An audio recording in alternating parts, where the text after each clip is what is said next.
Hey everyone, we are live and not the result I was hoping for because not the result I expected, but we just trashed Chelsea, the champions of Europe, 2-4 in their own backyard. And it seems like Brentford broke them at home. I can't believe it. Eddie Nketiah scoring a brace at Stamford Bridge and Emil Smith Rowe, two academy prospects who were denied Chelsea's Le Cobham and Academy when they were young. And, it's great to see them shine. But what a game this game turned out to be. Before I go into my match reaction, do make sure to hit that subscribe button if you haven't already. Like the video if you're new, and make sure to turn on post notifications to be notified whenever I go live. Sorry, this match reaction is a day late. I wanted some time to actually rewatch the game. It was such a thrill to watch, and more importantly, it was glad to not lose to Chelsea because we wouldn't have heard the end of it. But I'm really glad of the performance. And nice to see the team get back on track after 3 defeats in games that we should be beating. And thanks so much for everyone who's tuned in, everyone watching on Twitter. Do make sure to hop on over here on YouTube on Miss Melina for all the exclusive Arsenal news, post-match reactions, and more. Shout out to everyone in the chat. Thanks so much for tuning in. Gunner King, nice to see you. And Anket, nice to see you. Commiserations on the defeat at home in your own yard. And it looks like tactical didn't set up well tactically at home. Starting Malang Sarr was very questionable. Not seeing Rudiger because of a groin injury, but also Lukaku. A night where he was supposed to turn up, it looked like he was only turning up to his own shadow. The only players in Chelsea who turned up were Werner and Mason Mount, I would say, arguably. As much as the win is great to celebrate, I think we need to stay on track and focus on Manchester United tomorrow. That's going to be a big game for us, and one where we better turn up at home in our own yard. Home and away, we've been poor. We were supposed to beat teams like Brighton, we lost to. Teams like Southampton, we lost to, and we got outplayed.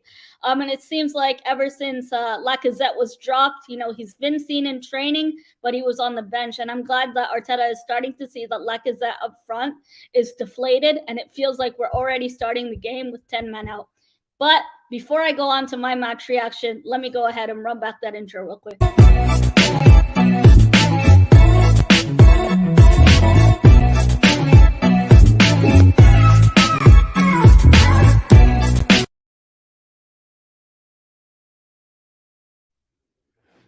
Hi everyone, thanks so much for tuning in. So today I'm going to be doing my brief match reaction to Chelsea 2, Arsenal 4 at Stamford Bridge. Yet again, Arteta has not lost to Thomas Tuchel at the Bridge. But then again, they have this season, they have won the Super Cup and the Club World Cup. So credits to Chelsea nonetheless. It was a great game, and it really felt like the players they started off playing with was unexpected lineup. I didn't think Thomas Tuchel would go with that lineup, especially the midfield of Ruben Loftus-Cheek and N'Golo Kante. And the front three in attack was questionable at times. But I'm glad to see Arsenal turn up. After 3 defeats on the bounce, I didn't want it to turn up like many years ago when we lost 4 on the bounce, which never happened before until very, very long time ago in the past. It's great to see us get back on track. And I will say, top 4 is still up for grabs. It seems like it can go down to the wire to the very last day of the season. We do have a North London derby ahead as well. But more importantly, we have to, and I mean have to, annihilate teams like Leeds and Everton and Newcastle that we still have to play. Mind you, Newcastle are picking up form. Leeds, ever since Bielsa was gone, a great manager for them, did a lot for Leeds, but ever since they got the new manager, and they've been trying to stay up as well. Newcastle picking up form. And today we have also seen Gabriel Jesus links to Arsenal. Yes, Gabriel Jesus links to Arsenal are on. He's leaving for free at the end of the season. He has expressed interest to leave Arsenal, to leave Manchester City, and Edu seems to be in talks with the Brazilian. So he could be very much so an Eddie Nketiah replacement. Let me go into, how we set up for Chelsea, because it was surprising. Tomiyasu not being back, Lacazette on the bench. Great to see him there where he belongs, and more likely not on the pitch at all.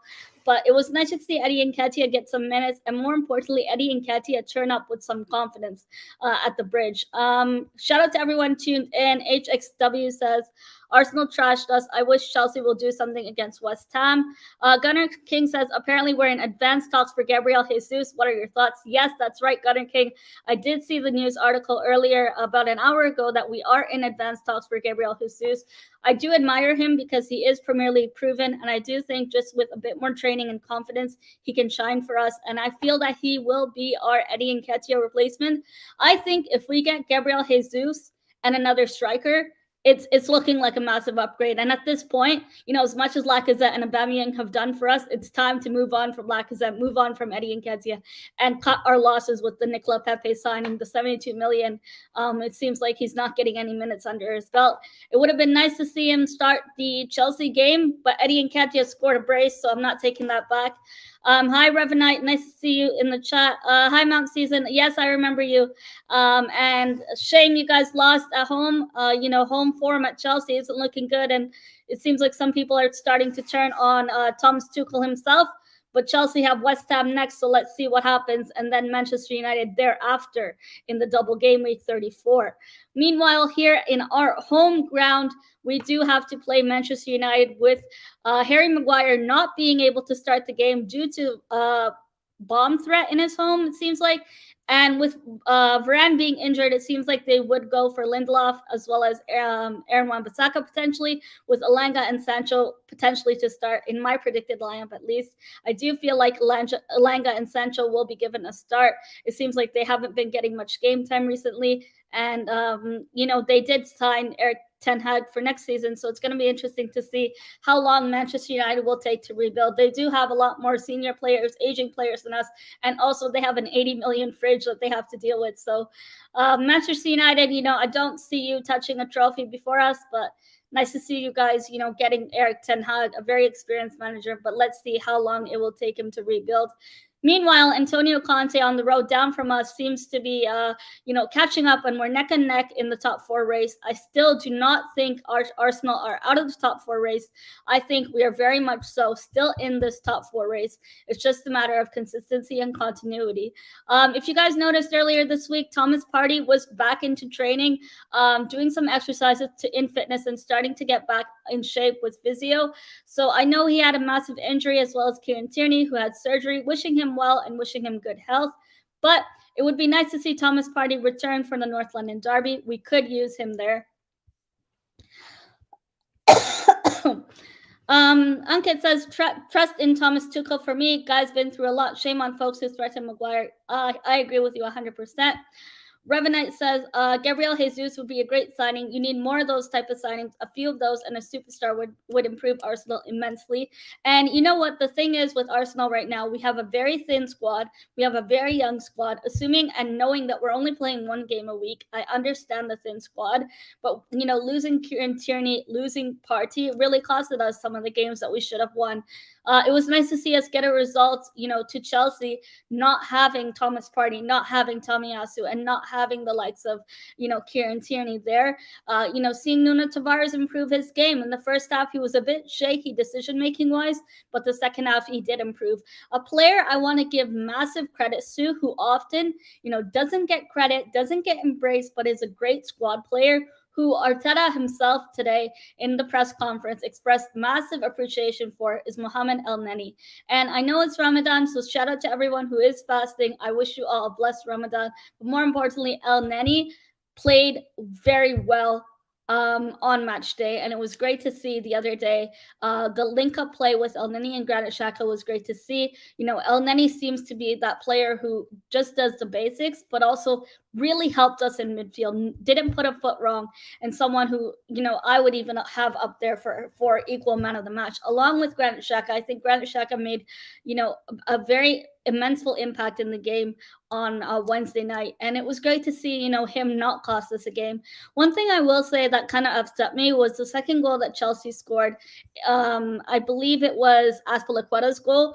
I think Ramsdale could have saved that, if I'm being honest with you. And I know as much as I love Ramsdale and as much as you guys love Ramsdale, I think recently, ever since the Liverpool injury where he injured his hip, he ain't really been the same in terms of his footballing IQ, especially commanding his box as well as shot stopping wise. And if we're gonna keep playing out from the back, I really hope that maybe we should give Leno a run and give Ramsdale a rest.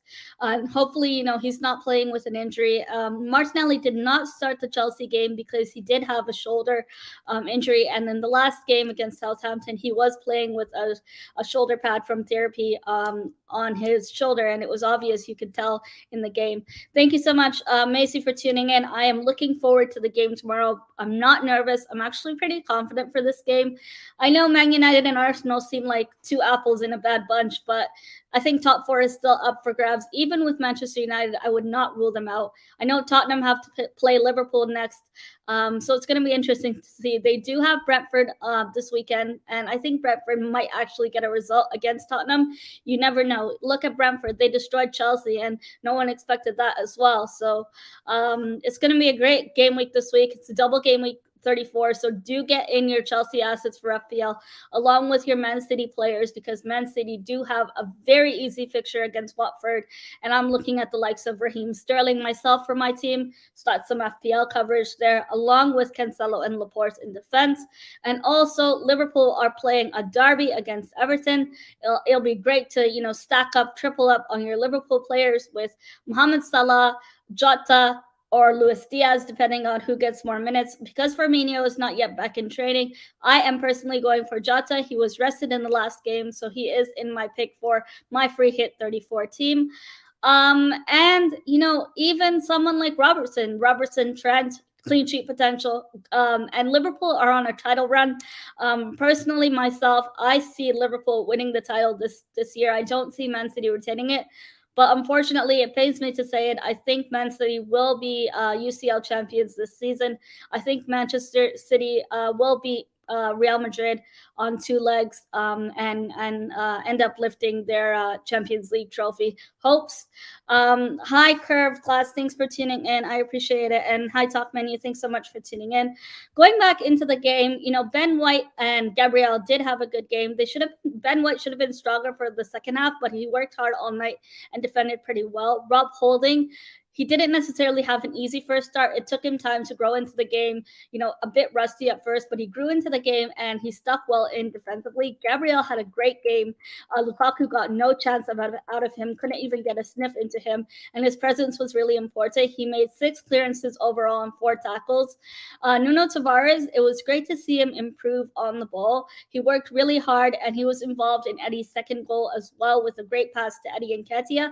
I want to give massive credits to Martin Odegaard. Martin Odegaard, that brilliant pass he made, 3 key passes, 1 assist, 3 tackles, and great, in terms of his work rate, he's been a great signing for us. And for only 20 million, I think we have a gem of a signing there. And hopefully we see a lot more from what he has to offer throughout the rest of the season. Last season we did see him on loan and he was trying to show us glimpses of what he has to offer, but some of us were still not convinced yet, just like myself. But this season, he's been a shining bright light for us. And I hope upwards and onwards for him, as well as the rest of the Hale end prospects with Bukayo Saka and Emil Smith-Rowe on the score sheet Wednesday night.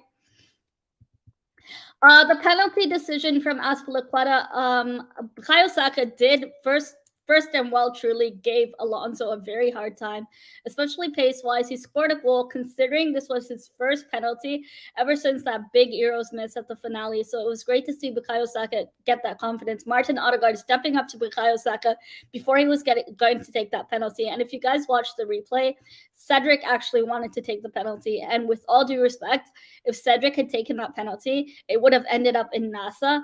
And it would have been like those disastrous free kicks. I don't see Cedric scoring penalties, and no one in their right mind should put Cedric on penalties. It was great that he slammed that one home and he got that confidence back in him for penalties. It was nice to see Bukayo get that one under his belt and, get that confidence up from that Euros. It would have been devastating for him, and all the abuse that he got. It was nice to see him. He scored that in the Arsenal fans' end too, so it was great celebration as well. Emil Smith Rowe, brilliant performance for me. Him and Bukayo are, I think, tied now for 10 Premier League goals so far this season.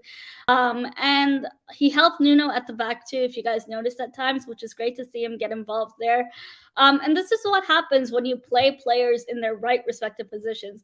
And Arteta did come out admitting that, oftentimes he didn't believe in Eddie Nketiah, the same like us. So it's great to see Arteta start to take some accountability there. When I saw the starting lineup, I was like, oh my gosh, Eddie Nketiah up front. Respectfully, he's a championship level player. He's a League One player. I was talking so much was about him, but when he scored, you best believe I was celebrating his goal because he scored on Chelsea's head top, the champions of Europe. Let's talk about it. But you know what? Fair play to him because he turned up and he wanted to prove himself. And I'm not saying he should stay in this team with all due respect, but I'd rather see Eddie Nketiah up front, someone who can run and give me something in front of goal, than Lacazette. Lacazette, great link up play, great sportsmanship, but hey, buddy, I don't pay you wages just for the bare minimum, right? Gabriel Martinelli, nice to see him come off the bench along with Cedric and Lacazette as well, making an appearance off the bench for a little bit. Gabriel Martinelli had a really good chance. He could have caused a real threat, but he didn't necessarily get too much into the game. He tried to make a couple of touches here and there and cause a threat. There were some moments where he could have scored, but unfortunately he wasn't able to like last season. Cedric also, he didn't really put a step wrong. He made a good contribution when he came on, but he wasn't long enough for us to see much of an impact from him. But holding credits to him, he did do well. Hi, Jack. Thank you for tuning in. Oh, you're a Liverpool fan. So good luck on the title race. You do have a derby coming up, and I'm all for Liverpool. Get me those FPL points. And I do have Liverpool winning the Premier League this season. I know you guys are possibly up for a quadruple. Let's see what happens. Ankit says we have given Smith Rowe and Arteta more market value, surely over 2 years. Yeah, it seems like whenever we play at the Bridge in recent history, we've always beat you guys at Stamford Bridge. Even in the FA Cup. Jack says Nketiah really positive that he scored finally about time. Yes, and before this game, I know a lot of Chelsea fans took the mick out of this, and even I'll be honest, I did too. Eddie Nketiah had 0 Premier League goals prior to this game. But for him to turn up and do the call me on Chelsea's corner flag, I'm all for it. I'm all for the shithousery from Aaron Ramsdale as well to the Chelsea fans in the audience. And you know what? It was a good performance overall. I think with Chelsea is they were really really bad. A lot of misplaced passes, a lot of losing the ball, poor possession, and N'Golo Kante seemed really really out of form. He seemed like he was just tired. I don't know if it's the fasting or what it is. Even with age and a lot of the injuries that he's had, I love him as a player. But I think in the game on Wednesday night, you could see that he's aging, the injuries are getting to him, and he's not that N'Golo Kante that we're all used to, the silky, mustard type of N'Golo Kante that we're used to. Jack, I agree with you 100%. It's the same melody for us, one game at a time, and we're treating it like cup finals as well because we are trying to get into that Champions League spot. And you know what? If we don't make it into Champions League this season, then my minimum expectation is Europa League. As sad as it will be to miss up on top 4, I really hope we do our best effort. We have some tough fixtures coming up, but I'm not going to write us off just yet. I think top 4 will go down to the wire until the final day of the season. And we have a big North London derby away from home, so that's a game where we really have to turn up. And you could say form goes out the window, but I'd rather see someone other than Lacazette in front of striker position. Hi, Burton. Thank you so much for tuning in. Nice to see some new people in the chat. I really appreciate you guys for tuning in. Hi, Errol. Thank you so much for tuning in. And I'm looking forward to joining you guys on the Man United agenda later today for the Manchester United Arsenal Manchester United preview. It's great for my first time to join you on your channel, and I'm looking forward to it. hopefully it's a lot better result for us than you guys. I want to send my condolences to Cristiano Ronaldo's family. And I think he was in training, so I'm not sure whether he'll start or he'll be on the bench. Dan, nice to see you. I haven't seen you in a very long time, so nice to see you. um Jack says the squad is very young. Even if your lads learn from the experience, then hopefully you have another big summer. Yes, and news did come out earlier today that Edu and Arteta will be backed by the board and the Cronkies. So it'll be nice to see, us get, splash the cash, but actually splash the cash in the right positions. And we have a lot of players leaving on a free this summer window, Lacazette, Eddie Nketiah. And we do still have loanees. We have Guendouzi, Saliba, Reece Nelson, Ainsley Maitland-Niles, I think, is gone. I think Ainsley's on a permanent. Reece Nelson is still there. We have a lot to deal with in our rug. So, hi Ryan, thank you for tuning in, and hi Wilson, nice to see you. I hope you're happy with that performance against Chelsea. I did express my Gabriel Jesus rumors earlier. I think it would be a great signing. He does have Premier League experience, and I think he would be the perfect Eddie Nketiah replacement. Him along with the second striker would be a great start into that rebuild. And he's still only 25 years old. He's not that old. I think he's still in his time, and he has proven he's worked with Arteta before at Manchester City, and I think Edu has closer links to him, so it makes sense why we're going after him. As a winger, I think it would be a good signing. He can also play as a winger and a striker, so he does have that flexibility and versatility in him, which I like. Hi, Static. Thank you so much for tuning in. And I think he's leaving on a free, so I think that'd be a great option for us to go after him. And hopefully, we see a lot of him. And I have been seeing a lot more rumors of Yuri Tillemans from Leicester, rumored to be very interested in signing for Arsenal. So this summer window, have your eyes out. The likes of Darwin Núñez, Manchester United are also in the race for Darwin Núñez. But also Yuri Tillemans at Leicester. Leicester has been a notorious club to do business with. You've seen from the James Maddison back and forth oftentimes. And you've seen what they got for Ben Chilwell going to Chelsea, Harry Maguire going to Man United. So Leicester are not necessarily an easy club to negotiate with. But it does seem like we have cooled our interest from Dominic Calvert-Lewin and possibly looking at even Tony from Brentford to come to Arsenal. But it's interesting to see who we're going to sign as that striker options. But let me be honest, as much as Lacazette has done good for us, that FA Cup run-in with Aubameyang and the seasons prior to that, it's time to move on a lot from then. And I'm glad, and I'm glad to see us, respects to everyone who helped us in that FA Cup run and prior this season. We've gotten rid of a lot. We've gotten rid of the Ozils, the Mustafis, the Kolasinac of the Arsenal, and we've started to build a squad that actually cares about the badge, that actually cares about the team, and knows what it means for them. You saw Bukayo Saka's post-match interview after scoring that penalty. They asked him, you lost 3 games on the bounce. How did it feel? And he said the same exact things from us. And yes, you could say it's PR, but what I will say is I think these players know what it means to them and know how much it means for them for us to try our best to get into that Champions League. But one thing I will say is I want to see Arteta learn, and I want to see Arteta improve from the past mistakes, because playing Granit Xhaka at left back and sacrificing our midfield to teams like Brighton or teams like Southampton, it's not the way forward. And most of the season last season, because Tierney was injured, we ended up playing Granit at left back, and it didn't work. Arteta needs to realize that, you can't keep doing the same thing and expecting different results. That's insanity. So, you sign Nuno Tavares, give him a chance. As much as he's raw and learning on the ball at Chelsea away from home, he played better in the second half than the first. I think it's just his decision making that needs to improve. But otherwise, on the ball, he was good, and he was trying to show some confidence and still get into the game. He did not give up, and it's glad to see him have that fight kind of mentality in him as young as he is. Osman Ali says, why would Gabriel Jesus leave City due to wanting guaranteed game time to join us to also rotate with another striker?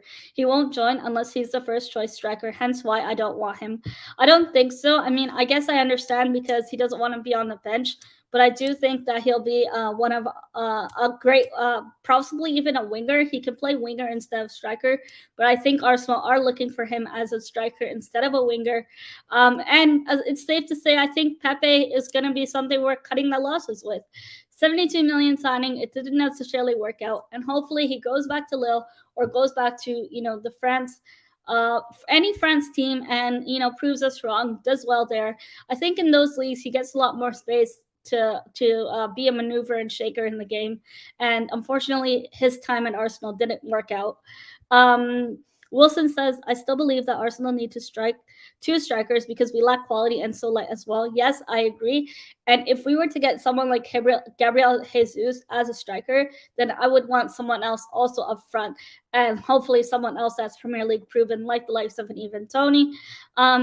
We did know that we cooled down interest of Dominic Calvert-Lewin, so I'm not really sure how that's going to go, especially with Everton possibly facing relegation. They are in that relegation zone, trying to get out of it. And this week they have a Merseyside derby. So it's going to be interesting to see how Everton do. Wilson said, I did not expect Arsenal to beat Chelsea. Myself as well. Wilson, I did a preview on a Chelsea fan channel, and I said we're going to lose 2-1.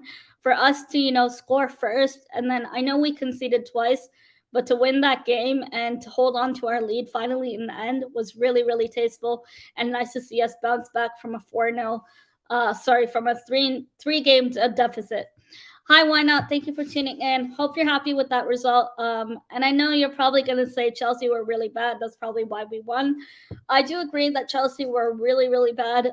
You haven't seen that kind of Chelsea in a long time, where Tuchel rotates most of the back line. I think defensively we were both bad, and it felt like trash versus garbage defensively at times. Jack says, Laka did not help himself with the comments. Very silly. He knew what he was saying. We've had players come out in the past wanting to leave, but no player is bigger than any club. Any club wants a hungry player. Yeah. So if you guys haven't already seen on Twitter, Eddie Nketiah and Lacazette came out giving interviews, and Lacazette came out giving an interview saying that he wants Champions League football, and it was very frustrating to hear that from him, and felt like a slap in the face when he's saying he wants Champions League football, and he still in contact with Leon, which is fine. But it's like you're saying, he literally said, I haven't seen Arsenal play Champions League football in a long time. Well, maybe because you're not scoring up front or doing anything other than link up play up front to try to get us to Champions League. And I get it, he's not the only player in our team who has to turn up, but him in front of striker position, no one sees him as a threat. I think his biggest threat is himself and his two left feet. Jibs, nice to see you. Thank you for tuning in. He says, when Nketiah scored, I had a feeling we were going to win, and Tuchel blamed the pitch. Yeah, Tuchel ended up saying that they didn't cut the grass or something, which, it was really embarrassing to hear that coming from someone who, won the Super Cup, won the Champions League last season, and making up excuses like that. I get it, they were poor, but take some accountability for your team and how you set them up. Why not said, did anyone check the age of Laka's interview? No, I didn't. Was it a long time ago? It was in French, but I think there was English subtitles. And Eddie Nketiah's one was recent. Why not says, Arteta out, nothing changes after one game, comma. Yes, I agree. One thing I will say is, as much as the 3 points matter to us and, really puts us up on the, tied with Spurs right now as it stands for top 4, we're still in that top 4 race, but like I said to Jack, we have to keep taking it one game at a time, game by game, and to see how well we do. We have some tough fixtures coming up, and you guys said it here. We had to beat teams like Brighton. We had to beat Everton under Rafa Benitez. We failed to do that. We failed to beat Southampton, and look at Southampton against Burnley. Burnley destroyed them, and is it Ben Foster? Yeah, he didn't turn up for them, Fraser. And I'm honest about Lacazette. I think he's really, really poor. As much as he's done good for us in the past, I think it's time to move on. And why not says, I thought Laka was our new 6 to replace Granit. It's going to be interesting to see what happens to Granit Xhaka as well. Personally, I don't think he's leaving anywhere. That Granit Xhaka interview was interesting to hear as well. If you guys have seen that or haven't already seen that, do take a look at that. But the Gabriel Jesus links are interesting. It's going to be interesting to see who we sign. And I think they did mention that his advanced talks at the moment, and Edu did speak to Gabriel Jesus's agent. While everything has been agreed between Arsenal and Jesus, an agreement with Manchester City is still required for the move to go forward, according to George Nicola. And it's going to be interesting to see, whether we sign Gabriel Jesus and another striker. But let me know your thoughts in the comments down below. I am going to wrap up this stream right here. Let me know your thoughts of the Chelsea versus Arsenal game. Who is your man of the match? Was Chelsea very bad, or did we just turn up and improve them up a gear? Personally, I feel Chelsea were really bad, and it wasn't lucky goals for us, but I do think defensively we were poor. Ramsdale, necessarily since the Liverpool game, he hasn't necessarily been great, and I do feel like we should give Leno a run. Sometimes the harsh reality is the truth. And sometimes, you have to challenge and give healthy competition between your players, even your goalkeepers. But overall, I'm happy with the 3 points. Let's move forward on to the next game, Manchester United tomorrow at home. And home fans better be the 12th man in the stadium, and we better turn up because I hate losing to Manchester United.